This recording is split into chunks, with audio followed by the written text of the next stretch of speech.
तो कल तक हम लोगों ने देखा था लक्षणा तेन षड्विधा। लक्षणा 6 प्रकार की होती है, उस पर विशेष चर्चा हम लोग कर चुके हैं। आगे हम लोग अब देखते हैं लक्षणा के वो तो सामान्य प्रकार से भेद उन्होंने लक्षणा का किया था। जो सैद्धांतिक भेद है, जो पारंपरिक भेद है, ठीक है। जो उपाधिकृत जो भेद है वो 6 प्रकार के भेद उन्होंने बताए। अब जो है व्यंजना की दृष्टि से, व्यंग्य की दृष्टि से वह भेद बताएंगे। तो क्या कह रहे हैं आगे हम देखते हैं। देखिए साच,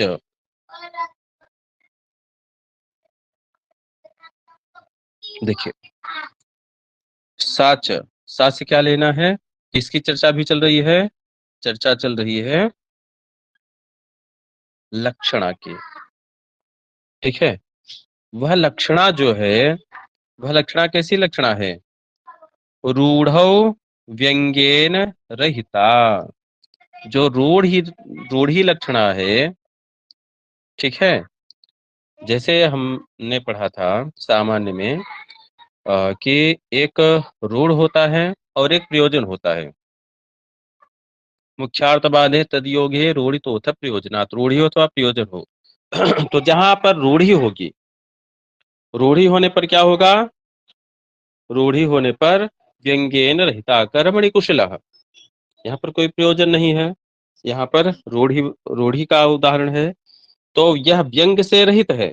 और प्रयोजने, यदि प्रयोजन है तो व्यंग्येन सहिता, तो व्यंग से युक्त होगी। लक्षणा रूढ़ो, लक्षणा जो है रूढ़ी होने पर व्यंग्येन रहिता, व्यंग से रहित होगी। और प्रयोजने, प्रयोजनवती होने पर वह व्यंग्येन सहिता, व्यंग से युक्त होगी। तो प्रयोजनम व्यंजन व्यापार गम्यमेव, जो प्रयोजन होता है लक्षणा का, जैसे गंगायाम घोषा शैत्य पावनत्व क्या है? वह प्रयोजन है। वह प्रयोजन क्या है? व्यंजन व्यापार गम्यम एव, वह व्यंजना व्यापार से ही आ सकता है।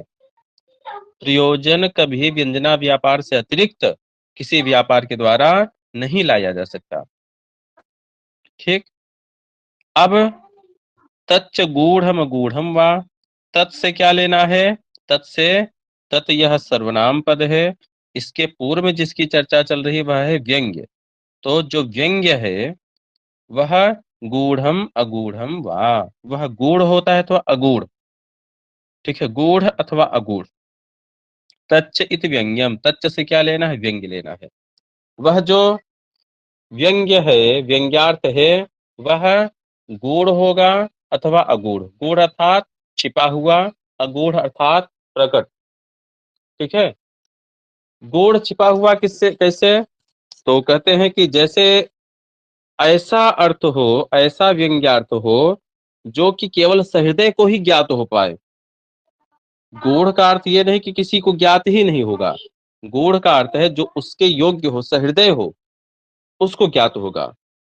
और अगूढ़, अगूढ़ का अर्थ है कि सामान्य सभी को, श्रोता जितने भी है सभी को श्रवण आ जाए।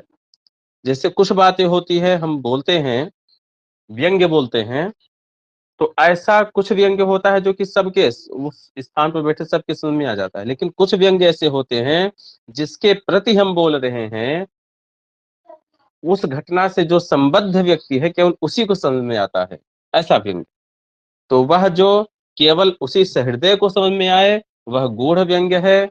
और ऐसा व्यंग्य जो सबके समझ में आ जाए वह अगूढ़ व्यंग्य है, ठीक है।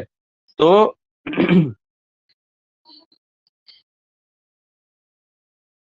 गूढ़म अगूढ़म वा।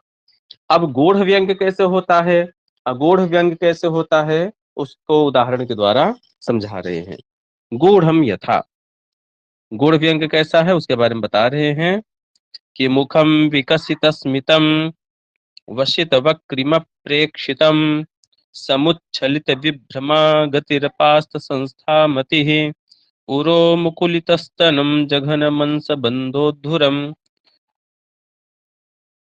हाँ, पुरो मुकुलितस्तिनं जगन्मंस बंधोद्धुरम। जगन्मंसम बंध यहाँ पर कर दिया है, जगन्मंस बंधोद्धुरम, ये यहाँ पर जो म है, ये म यहाँ पर नहीं रहेगा, ठीक है। जगन्मंस बंधोद्धुरम बत्तेन्दु बदना तनौ। बत यहाँ पर जो वह है, ये ब होगा। बत्तेन्दु बदना तनौ तरुणिमोद्गमो मोदते। अब यहाँ पर गूढ़ व्यंग्य क्या है कि एक कोई नायक जो है वह नायिका के प्रति कह रहा है।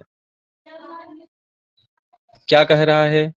एक नायक जो है वह किसी नायिका के प्रति कह रहा है, कोई युवक किसी नव युवती, कोई युवक जो है नव युवती के प्रति कह रहा है। क्या कह रहा है कि मुखम विकसितम, विकसित स्मितम, मुख उसका क्या है, उसके एक एक अंग की व्याख्या कर रहा है। मुखम, उसका मुख कैसा है, विकसित स्मितम, ठीक है, जो नव यौवना है उसके प्रति, अभी नई नई युवावस्था जो प्राप्त हुई है ऐसी बालिका के प्रति। तो मुखम विकसित स्मितम, मुख कैसा है, विकसित स्मित वाला है, ठीक है, मुस्कान खिली है जिस पर, ऐसा मुख है। और प्रेक्षितम, दृष्टि कैसी है, वशित वक्रिम, जो वक्रिमा है, जो भाव भंगिमा है, उसको वश में किए हुए, अर्थात भाव भंगिमा जब चाहती तब भाव भंगिमा से युक्त, अर्थात हमेशा भाव भंगिमा से युक्त है, ऐसी उसकी दृष्टि है। और गति ही, गति कैसी है, समुच्छलित विभ्रमा, विभ्रम से युक्त है। समुच्छलित विभ्रमा, अर्थात उस विभ्रम जो है समुच्छलित, छलक रहे, हाव भाव उसके छलक रहे, ऐसी गति है। और मति ही, उसकी मति कैसी है, तो अपास्त संस्था, संस्था अर्थात जो नियम है, जो मर्यादा है, उसको अपास्त मतलब कि त्याग देने वाली है, ऐसी मति से युक्त, ऐसी मति है उसकी। और उरह, जो उसका उर्भाग है, वह मुकुलित स्तनम, वह मुकुलित स्तन से युक्त है। और जघनम, जघन कैसा है, अंश बंधोद्धुरम, जो जघन प्रदेश है वह अंश बंधोद्धुरम, वह अवयवों के दृढ़ गठन कारण क्या है, बंधोद्धुर है, विलक्षण है, ठीक है। बत, बत अहे, अरे, इंदुवदना तनौ, इंदुवदना जो है उसके तनु में, उसके शरीर में, तरुणी मोद गमो मोदते, तरुणिमा की जो तरुणिमा का जो उद्गम है, नई अभिनव यौवन का जो आविर्भाव है, वह मोदित हो रहा है, वह उसका उद्गम हो रहा है, ऐसा। अब इसके अर्थ से कुछ समझ में आया?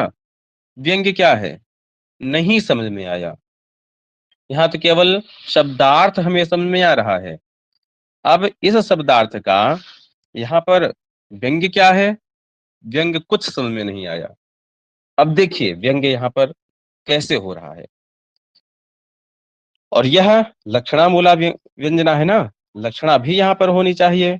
तो देखिए, जो मुख है, मुख मुख कैसा है, स्मित से विकसित स्मित वाला है।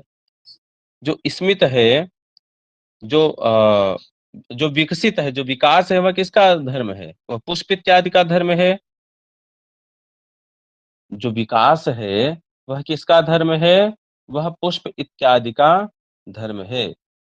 वहां पर मुख का विकास होना क्या है, स्मित होना, हास्य से युक्त होना, ठीक है, मुस्कान से युक्त होना, ऐसा वहां पर यह लक्षणा के द्वारा आता है, ठीक है। और व्यंग्य क्या है, पुष्प के समान सौरभत्व इत्यादि, अर्थात वह रमणीय है, देखने योग्य है, ऐसा व्यंग्य आ रहा है। प्रेक्षित, दृष्टि कैसी है, दृष्टि वक्रिमा भंगिमा को वश में करने वाली है। अरे जो वशीकरण कार्य है वह तो चेतन धर्म का कार्य होता है। दृष्टि चैतन्य नहीं है, वह तो अचेतन है। वह वश में कैसे किसी को कर सकता है? मुख्यार्थ का बात हुआ। लक्ष्यार्थ क्या है यहाँ पर? स्वाधीनता यहाँ पर लक्षण है, अर्थात जो दृष्टि वह स्वाधीन हो गई है, कहीं पर भी चली जा रही है। और स्वाधीनता से यहाँ पर व्यंग्य क्या आ रहा है? अनुराग से युक्त दृष्टि हो गई है, दृष्टि में अनुराग हो गया है, ऐसा व्यंग्य आ रहा है।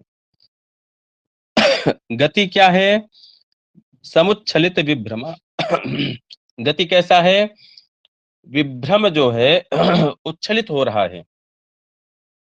अब विभ्रम को देखिए, द्रव जो है दो प्रकार के होते हैं, मूर्त और अमूर्त। मूर्त जैसे जल इत्यादि, यह मूर्त द्रव है।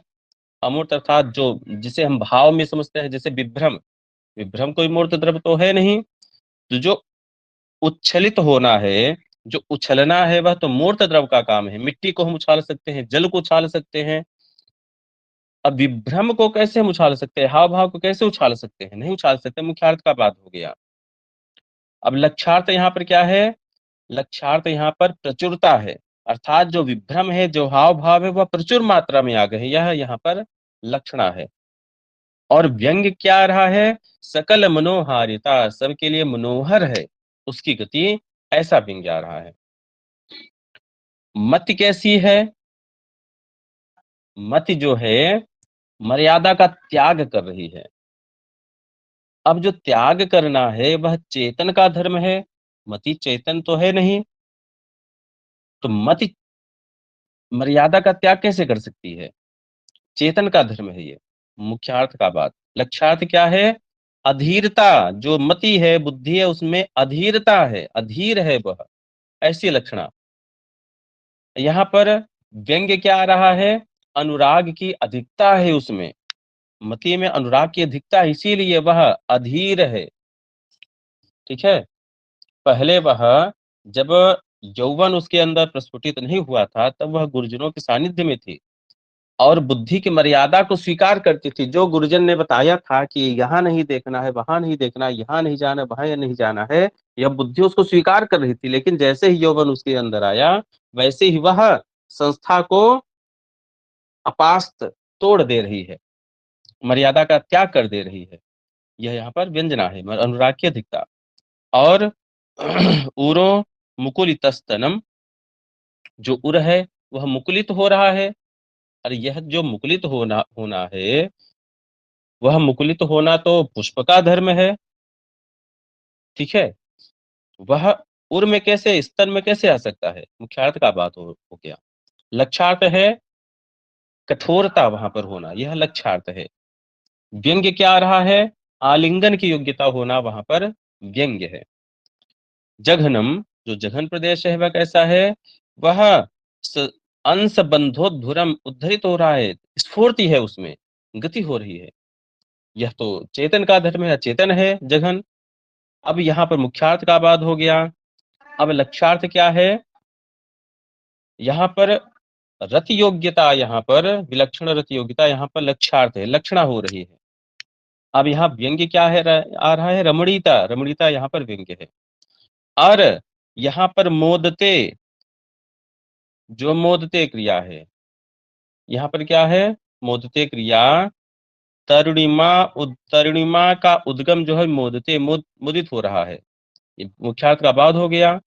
जो यौवनोद्गम है वह उसमें मोद नहीं हो सकता है, जो प्रसन्न होना है वह तो एक चेतन का धर्म है। यौवनोद्गम में वह चेतन है, कैसे वहां पर? वह तो भाव भाव है ना, ये तो बाध हो गया। लक्ष्यार्थ क्या है? उत्कर्ष, जो यौवन है उसका उत्कर्ष, यह लक्ष्यार्थ है। व्यंग्य क्या है? स्पृहणीयता, यह यहाँ पर व्यंग्य होगा। अब जो श्रृंगार से युक्त है, ठीक है, श्रृंगार रस से युक्त ही श्रृंगार से संबंधी काव्य को ग्रहण करने के लिए क्या होता है? सहृदय कहा जाता है। सहृदय मतलब क्या? जिसके अंदर श्रृंगार है, वह श्रृंगार रस से युक्त काव्यों को ग्रहण कर सकता है। अब शांत रस से युक्त व्यक्ति को श्रृंगार सुनाते रहिए, ठीक है। एक वृद्ध व्यक्ति बैठा है अब उसको आप श्रृंगार रस की अभिज्ञान शाकुंतलम सुनाइए, मेघदूतम सुनाइए, क्या उसको वो ग्रहण करेगा? क्या नहीं ग्रहण करेगा। वह शांत रस से युक्त हो चुका है, वह उसका सहृदय नहीं है। सहृदय श्रृंगार रस से युक्त युवा है, श्रृंगार रस के लिए, शांत रस के लिए वृद्ध जन है। ठीक, तो सहृदय ही इसको ग्रहण कर सकते हैं, सामान्य व्यक्ति इस अर्थ को ग्रहण नहीं कर सकते, इसलिए यह गूढ़ व्यंग्या है। अब आगे अगूढ़ व्यंग्य का उदाहरण देते हैं। अगूढ़ व्यंग्य का उदाहरण क्या है? तो श्री परिचया जटा अपि भवन्ति भिज्ञा विदग्ध चरितानाम उपदिशति कामिनीनाम यौवन मद एव ललितानि। देखिए, सामान्य रूप से हमें व्यंग्य का बोध हो जाएगा। श्री परिचया जड़ा अपि, श्री के परिचय से अर्थात धन आ जाने से, जड़ाह अपि जो मूर्ख हैं वह भी, विदग्ध चरिता नाम अभिज्ञा भवन्ति जो विदग्ध चरित्र हैं, जो विद्वान का चरित्र है, उनको भी अधिक जानने वाले हो जाते हैं। जैसे कोई व्यक्ति बहुत अधिक धन से युक्त हो गया तो वह कमेंट करने लगता है, अरे वह जो अ, इस पीठ के अधीश्वर हैं, जो शंकराचार्य जी हैं, अरे उनको तो हम जानते हैं कैसा है, कैसे है। ठीक है, तो विदग्ध चरिता नाम जो विद्वान है, विद्वान के चरित्रों को भी जानने वाले हैं। जानने वाले नहीं, यहाँ पर कमेंट है, यहाँ पर व्यंग्य है, ऐसा कहा जा रहा है। और कामिनी नाम यौवन मदः एव ललितान उपदिशति, जो कामिनियां हैं उनको यौवन का मद ही ललितानि उपदिशति, ललित संबंधी कार्य, श्रृंगार संबंधी जो कार्य हैं उनका उपदेश दे देती है, रति विलास दे देती है, अर्थात सिखा देती है। ठीक, यहाँ पर अगूढ़ व्यंग्या हुई। अब देखिए, यहाँ पर अब यह लक्षणा में आया है तो मुख्यार्थ का बाद होना चाहिए, लक्षार्थ से उसका योग होना चाहिए। अब जो उपदिशत सिखाना है, सिखाना किसका कार्य है? चेतन का धर्म है ना, सिखाना। अब जो यौवन मद है, क्या चेतन वस्तु है? क्या नहीं है। तो कैसे उपदेश दे सकता है, सिखा कैसे सकता है? यह मुख्यार्थ का बाद हो गया। ठीक है, अब यहाँ पर जो उपदिशत का अर्थ है प्रकट करना, यह लक्ष्यार्थ हो गया। और बिना प्रयास के ही जो ललित अर्थात रति विलास का ज्ञान है, यह बिना प्रयास के ही हो जाता है, यौवन आ जाने से ही यह हो जाता है, ऐसा व्यंग्यार्थ आ रहा है।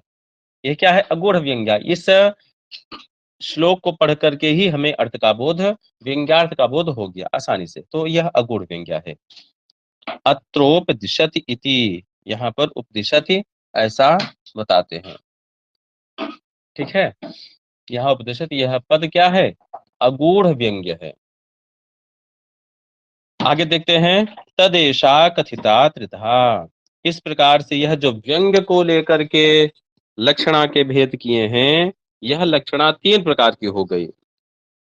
जो लक्षणा है व्यंग्य के दृष्टि से कितने प्रकार की हो गई? तीन प्रकार की। एक तो लक्षणा हो गई अव्यंग्या, जो व्यंग्य से रहित है, रूढ़ी के उदाहरण में। गूढ़ व्यंग्या, ऐसा व्यंग्य है लक्षणा में का प्रयोजन जो कि गूढ़ है, जिसको केवल सहृदय ही ग्रहण कर सकते हैं।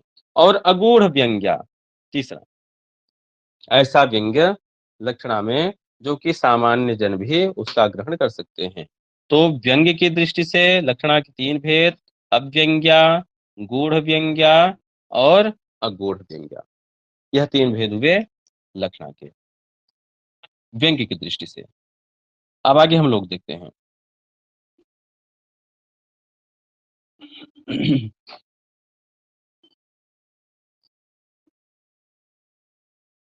देखिए, अब जैसे हमने वाचक शब्द का लक्षण पढ़ा था, वाच्यार्थ का लक्षण हम लोगों ने देखा था, वैसे ही लक्षणा को तो हम लोगों ने समझा। अब लाक्षणिक शब्द का लक्षण क्या है उसके बारे में कहते हैं, तदभूर लाक्षणिक। यह लाक्षणिक शब्द का लक्षण है। तदभू लाक्षणिक, तद से लक्षणा, लक्षणा को जो भू, भू अर्थात आश्रय है, वह आश्रय क्या है? लाक्षणिक है। ठीक है, यहाँ पर शब्द भी जोड़ लेना है, शब्द इति संबध्यते। ठीक है। तद्भूः लाक्षणिकः शब्दः, लक्षणा का जो आश्रय है वह क्या है? लाक्षणिक शब्द है। ऐसा नहीं किसी शब्द से हम लक्षणा ले आएंगे। तद्भूः तदाश्रय, तद्भू का अर्थ यहाँ पर बता रहे हैं तदाश्रय, तदाश्रय तद से क्या लेंगे? लक्षणा। तो लक्षणा का जो आश्रय है वह लाक्षणिक शब्द कहलाता है। तत्र व्यापारो व्यंजनात्मकः, वहां पर लक्षणा में जो प्रयोजन से युक्त लक्षणा है, उस लक्षणा में जो व्यापार है वह व्यापार क्या है? व्यंजनात्मक है, व्यंजना से युक्त व्यापार है। बिना व्यंजना के वहां पर प्रयोजन की सिद्धि नहीं हो पाएगी। उसके बाद बारे में बता रहे हैं कुत इत्याह, वह प्रयोजनवती लक्षणा में व्यापार व्यंजना ही होगा, व्यंजना ही व्यापार होगा, ऐसा कैसे कह सकते हैं? कुतः, क्यों ऐसा कह रहे हैं? उसके बारे में बता रहे हैं क्यों व्यंजना व्यापार है, दूसरा व्यापार हम नहीं मान सकते हैं, ऐसा किस लिए? तो बताते हैं कि यस्य प्रतीतिमा धातुम लक्षणा समुपास्यते फले शब्दैक गम्येत्र व्यंजनान्ना पराक्रिया। कहते हैं यस्य प्रतीतिमा धातुम, यस्य प्रतीतिमा धातुम, जिसकी प्रतीति का ग्रहण करने के लिए, ठीक है, जिसका ज्ञान करने के लिए, यस्य प्रतीतिमा धातुम, जिसका ज्ञान करने के लिए, जिसका किसका? साहित्य पावनत्व का ज्ञान करने के लिए ना, साहित्य पावनत्व जो प्रयोजन है उसकी प्रतीति करने के लिए यहाँ पर लक्षणा लाई जाती है प्रयोजनवती में। नहीं तो लक्षणा का क्या आश्रय? गंगा तटे घोष हम कर दें, लेकिन साहित्य पावनत्व जो प्रयोजन है उसकी प्रतीत के लिए, यस्य साहित्य पावनत्व प्रयोजन की प्रतीत के लिए, जिसकी प्रतीत के लिए, ठीक है, प्रतीत को उत्पन्न करने के लिए, आधातुम मतलब उत्पन्न करने के लिए, लक्षणा समुपास्यते, लक्षणा की उपासना की जाती है, अर्थात लक्षणा का आश्रय लिया जाता है। यह शब्दैक गम्य फले, शब्द मात्र से गम्य जो फल, अर्थात किसी अनुमान इत्यादि प्रमाण के द्वारा उसका ग्रहण हम नहीं कर सकते हैं कि हम अनुमान कर लें, शैत्य पावन तो जो प्रयोजन उसका हम अनुमान कर ले, ऐसा नहीं है, अनुमान से नहीं होगा, वह शब्द से ही ग्रहण होगा। गंगायाम घोषः, गंगा पद से ही शैत्य पावन तो आ सकता है, अनुमान के द्वारा नहीं आ सकता है। तो शब्दैक गम्य फले, शब्द मात्र से, शब्द मात्र से जो प्रतीत होता है, ऐसे फल के प्रतीत में जो लाक्षणिक शब्द है उसका व्यंजनात् अपरा क्रिया न, व्यंजना से अतिरिक्त और कोई व्यापार वहां पर हो ही नहीं सकता है। शैत्य पावनत्व जो प्रयोजन है, उस प्रयोजन के प्रतीत के लिए हम लक्षणा को लाते हैं। यस्य प्रतीति मा धातुम लक्षणा समुपास्यते, जिस शैत्य पावनत्व के प्रतीति के लिए हम लक्षणा का आश्रय ग्रहण करते हैं, उस वह जो प्रतीति है शैत्य पावनत्व, वह शब्दैक गम्य है, वह लाक्षणिक शब्द से ही गम्य है वह फल, इसलिए व्यंजनात् ना परा क्रिया, व्यंजना से अतिरिक्त और क्रिया वहां पर उस कार्य को कर ही नहीं सकती है।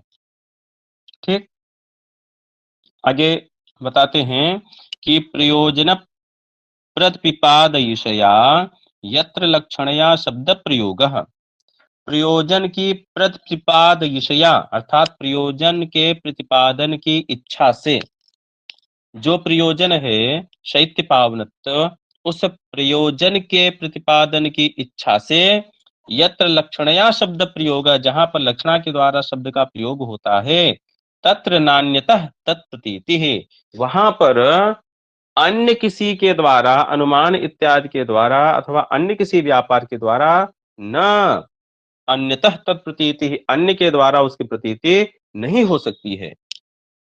अपितु बल्कि तस्मादेव शब्दात, उसी शब्द के द्वारा, उसी लाक्षणिक शब्द के द्वारा ही शैत्य पावनत्व प्रयोजन की प्रतीति हो सकती है। न च अत्र व्यंजनादृते अन्यो व्यापारः, उस प्रयोजन की प्रतीत के लिए व्यंजना से अतिरिक्त और कोई व्यापार नहीं हो सकता है। ठीक, ऐसा उन्होंने कहा।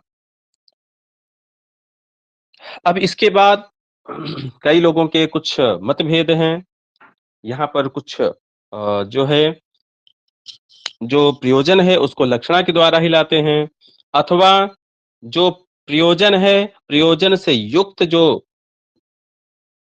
लक्षणा है उसको मानते हैं। तो वहाँ पर कैसे क्या होगा इसके बारे में हम लोग कल देखेंगे। अभी आज के पाठ में कोई किसी को प्रश्न हो तो अभी उस पर चर्चा हम लोग कर सकते हैं।